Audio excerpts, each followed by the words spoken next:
Mangwanani akanaka vedare tinokugamuchirai zvekare kune chimwe chirongwa pano paZim Facebook Secrets and Confessions. Tadzoka zvekare nemamwe mamessages. Rekei tibva tapinda mumamessages edu atadzoka takakubatirai. Hanzi, makadi zvenyu mukomana she, please post for me. Ndiri kukumbirawo kuti kana mava kuzopostawo nyaya yangu kana zvichibvira musaisa voice rangu, itaiwo zvekunyora. Mukoma, inini ndaita dambudziko rekuti ndinochivawo mwana wangu mukomana, kutoda kutodana naye mukomana she. Nyaya yangu yakamira sekudai.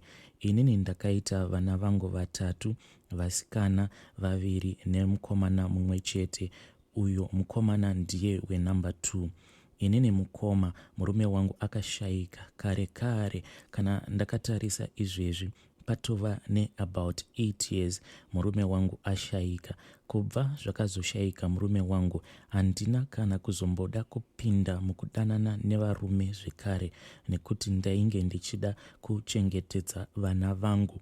Kubva zvakarwara murume wangu, handina kana kuzomboziva kuti chinonzi munhurume chii. Ndainge ndichingozviudza kuti kusvika rufu rwazonditora handifanire kuti ndinge ndichizoita bonde neumwe munhurume zvekare, because inini ndakapindawo mumarriage ndichitoriwo musikana ainge akakwana, ende ndainge ndakazviudza kuti uyu murume uyu ndiye woga wandichasangana naye pabonde pasi pano pezuva. Ndaisada kuti nhasi ndozonzi ndasangana nauyo, mangwana ndobva ndazonzi ndasangana nauyo.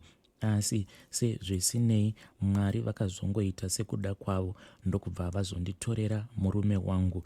Izvo zvakazokonzeresa kuti ndingosara ndiri ndoga ndisina muriritiri. Sezvisinei, makore ekutanga ndainge ndichingoignore ndichiti zvose izvo zvekuti munhu unofanira kuti unge uchiita bonde zvainge zvisina kana basa.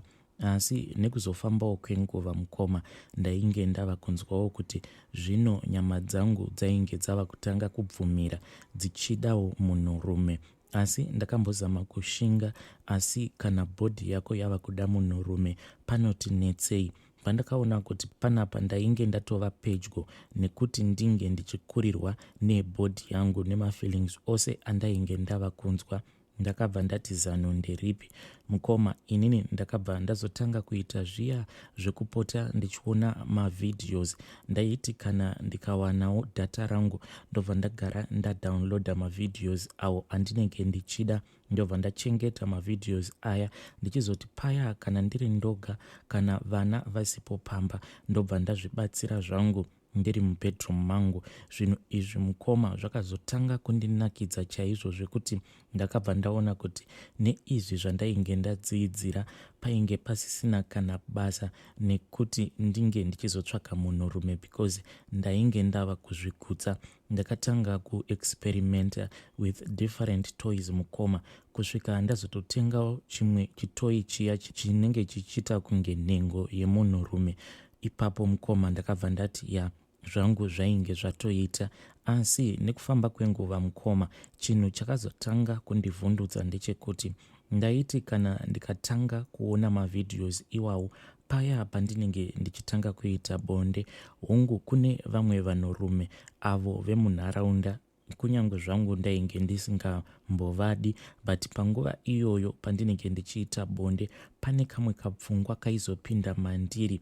Kaiti kapfungwa ikako kana kapinda mandiri, ndobva ndatanga kupretenda sekunge ndinenge ndichitoita bonde, kana kuti nababa vepanext door, kana kuti neumwe murume wandinenge ndakambosangana naye anenge atoriwo murume wekuti unenge wakangosanganawo naye mukunofamba imomumu, ende obva ungonzwawo nyama dzako dzichingobvumira. Asi semunhu anenge aine chitsidzo chake chaanenge akazvitarira muhana make, obva wangozviudza kuti regai ndikunde miedzo. Asi paya pakuzonozvibatsira ndichiita bonde ndiri ndoga, ndaizoti kana ndikatanga kufunga vangava vari baba vepanext door kana kuti umwe munhurume, manakirirwo acho andainge ndichizoita musi iwowo anenge akadarikidza chipimo. Dzimwe nguva ndaikwanisa kunakirwa zviya zvekuti ndichingopedza ndobva ndanzwa kuti kana simba chairo rekuti ndinge ndichizvifukidza ndinenge ndisina. Nekufamba kwenguva mukoma ndo pandakazosangana nemamwe mavidheos, but mavidheos awa andakazosangana nawo ndinorangarira kuti rekutanga randakasangana naro rainge riri reumwe mukadzi uyo ainge achiacta as if aipota achidongorera mwana wake mukomana. Mwana wake mukomana uyu ainge achiitawo izvi zvekuzvibatsira riya rinonzi bonyora. Saka mai ivavo vainge vachingodongorerawo nepadhoo ivowo vachitozvibatsira vachiyemura nhengo yemwana wavo. Saka mukoma pandakaona vhidhiyo iri ndakabva ndangoramba ndongosecha type yemavidheos iwawo ekuti vana amai vangava vari mastep mother kana kuti vana amai nyakubereka vanenge vachitoita mavidheos iwawo vachishuta sekunge vari kuita bonde nevana vavo. Zvinhu izvi mukoma zvakabva zvatanga kundinakidza.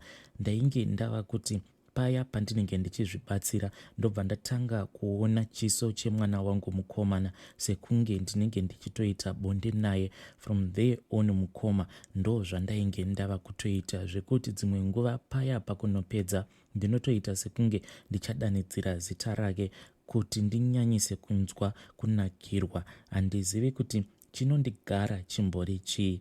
Zvose izvi mukoma ndainge ndichizviita ndiri mubedroom mangu, ende mwana wangu mukomana ndainge ndisingatombomuchivi zvachose.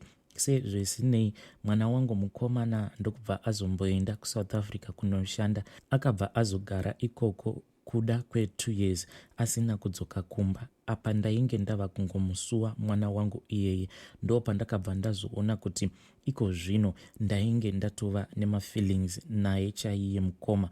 Paakazouya kuno kuZimbabwe it was more worse than zvandainge ndichinzwa. Ndinototi paya kana mwana wangu akauya kumba pari zvino akazouya ndokubva azoroora zvake umwe musikana wake uyo waainge akadanana naye kwemakore akati Saka paakauya kuno mukoma ndakabva ndatotanga kuwedzera kumuchiva. Nanhasi uno mukoma ndinotonzwa pfungwa idzodzo dzekuti mwana wangu uyu dai angotora chinzvimbo icho chakasiyiwa nababa vake muhana mangu. But I am trying as much as I can kuti ndinge ndichiavoida mafeelings iwawo.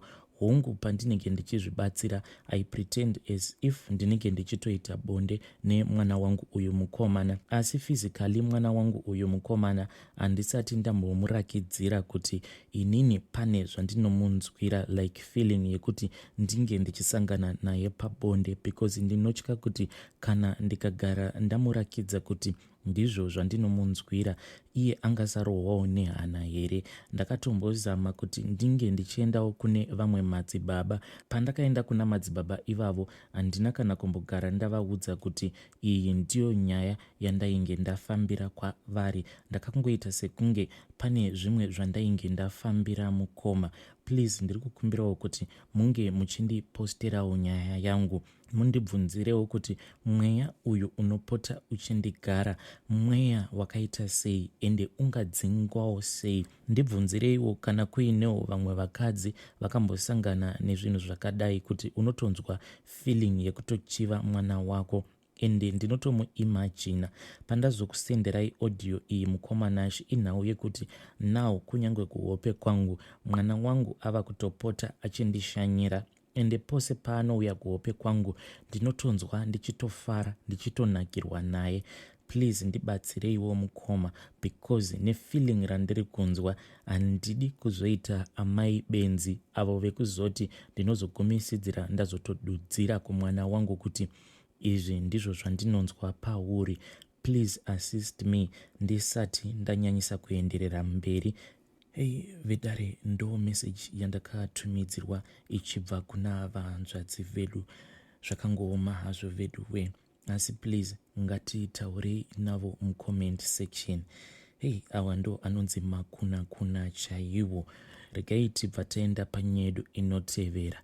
Nyedu inotevera yakamira sekudai so. Hanzi makadii zvenyu mukomanashi, inini ndiri musikana kana kuti ndingangoti inini ndiri mukadzi uyo akakura achigara naamai vake mushure mekunge avo vacho vainge vachinzi baba vangu vashayika. ivo amai vainge vachiti vakamitiswa neumwe murume, but mushure mekunge vamitiswa nababa vangu ndo pavakazoziva kuti murume uyu ainge avamitisa ainge atori murume weumwe munhu. Saka ivo amai pavakazoenda kumurume uya vachida kuti vange vachimuzivisa kuti vainge vabatira pamuviri pababa vangu, murume uya hanzi akabva aramba akati nhumbu iyoyo haisi yangu. Asi ivo amai vainge vachindiudza kuti hakuna umwe munhu wavainge vakambosangana naye kunze kwababa vangu chete. Zvakazoitika ndezvekutiwo ivo amai vangu baba vavo vainge vachibvawo kuMalawi, saka mukunokura hanzi vakazongotanga kungoparadzana, umwe achienda kunogara uko, umwewo achienda kunowanikwa uko. Saka inini pandakazozvarwa kwaingova nevamwe sekuru, hanzvadzi yaamai vangu iyo yainge ingori 1 ndo yega hama yandainge ndichiziva yainge iri hama yaamai vangu. Mukuzonokurawo sekuru vakazoti vashaya, inini naamai vangu tainge tava kungoita upenyu hwedu tiri 2 kudaro. Saka mukoma ndaivawo munhu wekuti ndainge ndichingozama mabhindauko akasiyana siyana, ende nguva dzangu zhinji ndainge ndichingoaplayirawo kunze kwenyika. Ndakazoaplya mukoma ndokubva ndazowana sponsorship yekuti ndinge ndichienda kuUK. Pari zvino ndiko kwandigere. Saka mukoma pandakatanga kuuya kuno zvainge zvisingakwanisiki kuti inini ndinge ndichikwanisa kuzotora amai vangu. Saka pamba apo patainge tichigara pane imwewo shamwari yaamai vangu iyo yatainge tichingotora as our own close relative, sezvo tainge tiri vanhu vekuti tainge tisina kana hama. Saka vanhu vaya vatainge tichiloja navo pane imwe imba ndivo vatainge tichitoti ndivo hama dzedu. Taitotiwo kana tikatanga kunogarawo somewhere, but communication yedu nevanhu ivavo yainge ichiri strong. Saka pandakazosimuka ndichiuya kuno kuUK ndakafara zvisingaiti, kunyangwe shamwari iya yaamai vangu yakarakidza kuti yainge yafarawo, vachitotaurawo kuti kana mukaenda ikoko kana zvinhu zvako zvikaita unofanira kuti unge uchizorangarirawo vanin'ina vako ava. Vanin'ina vainge vachirehwa vainge vari vana veshamwari yaamai vangu ivavo. Tainge tichitoonana sekunge tainge tiri macousin sisters. Saka pandakasvikawo kuno mukomanachi zvakazoitika ndezvekuti hakuna umwe munhu wandainge ndichivimba naye panhau dzekuti apote achinditarisira amai vangu kunze kweshamwari yavo iyoyo. Ndaitiwo kana ndikasabata amai vangu ndaibva ndakomunicata nevanhu vaya. Pandakaonawo kuti ivo amai vangu vainge vakura ndakabva ndati zano nderipi, ndokubva ndafunga kuti zvainge zviri nani kuti ndinge ndichiti amai vange vachienda kunovaka musha, sezvo muHarare macho tainge tisitomborina kana imba. Ndakaona kuti maexpenses acho aikwanisa kuzonditsikirira apa kunoku kwacho. I was still trying kuti ndinge ndichidzokera kuchikoro and rebuild my life, ende mabills acho kuno ainge akanditsikirira. Ndakabva ndataura naamai, ivo amai vakabva vatenderana nazvo ndokubva vati it is fine. Zvandichaita ndezvekuti ndichakumbira shamwari yangu uyu obva aenda neni kumusha kwavo, obva anokumbirawo kuna sabhuku kuti tingakwanisa kuwanawo here pekuti tinochekerwa, ende zvinhu zvakabva zvaita sekudaro. Asi chakandinetsa ndechekuti patakazoudzwa maprizes acho ende takaitwa iya inonzi overcharge, ndo pandakazoona kuti shamwari iya yaamai vangu munhu wekutoti aiva neundyire. Ndinofungidzira kuti iye nerweseri akabva aenda ndokubva anotaura nasabhuku because mari yacho yatakachajwa yainge yakawandisisa. Zvose nei ndakati ndaunganidza mari iya ndokubva ndatumidzira amai vangu ndokubva vazotenga musha uya. Saka pane imwe nguva yekuti amai vangu vakazotanga kurwara, apo pavainge vava kugara kumusha ndakabva ndavatsvakira musikana webasa. Asi mukuzonotaura neshamwari yaamai vangu iye akabva ati, ko wadii wangoti ungotora umwe munin'ina wako uyu ange achizoenda kunogara naamai kumusha because ezvinozvi havasi kushanda, at least kana ukatorawo 1 unenge wandirerutsirawo mutoro. Ndakabva ndaita sekudaro. amai vanguwo nekukura ndainge ndava kungoti kana ndikavatumidzirawo mari ivo vaibva vazongotumawo uya ainge achinzi munen'ena wangu kuti ange achienda kunotora mari. Saka iye zvaainge ava kuita ndezvekuti aiti kana akatora mari iyoyo first aibva atumidzira mari iyoyo kuna amai vake. Mukoma, zvinhu izvi zvinondirwadza. Ndakazozviziva mushure mekunge vanhu ava vatenga motikari zvekare nekutotenga imwe stendi muHarare. Pane pamwe pandakazotaura naamai ndokubva vazondiudza kuti ko wadii wanditsvakirawo mushandi. Amai ndopavakazotanga kundiudza kuti kunoku zvinhu zvakamira sekudai. Nyaya iyi mukoma inogara ichindirwadza.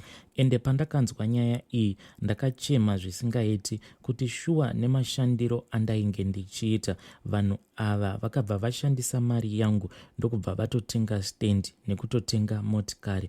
Izvezvi ndakatonzwa naamai vachitoti vanhu ava vatori bhizi kutopedzisa imba yavo iyoyo.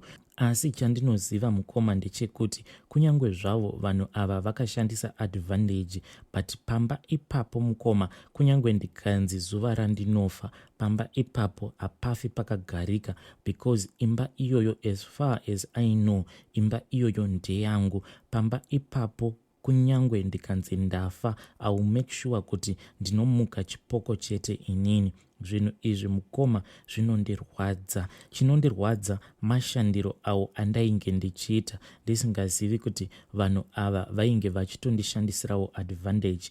Please post for me my own story. Vedare ndo message yandakatumidzirwa ichibva kuna vahanzvadzi vedu. Hei, zvakangooma hazvo vedu we.